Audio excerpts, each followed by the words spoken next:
A gente liga pro 190, o 190 tá achando que é brincadeira.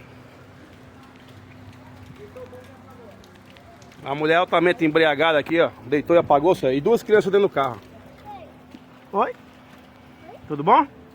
Já já a mamãe acorda, viu? Tá aqui, ó. A mulher apagou, altamente embriagada. A gente chama a viatura não vem, já tem meia hora que tá aqui. Colidiu em vários veículos. Testemunhas aqui, ó.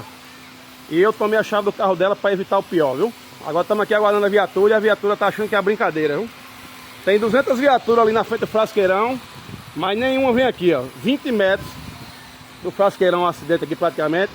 E não chega uma viatura aqui, nem da STTU, nem do Trânsito, nem do 5º Batalhão, não vem ninguém, ó. Tá ali uma mulher altamente embriagada e drogada.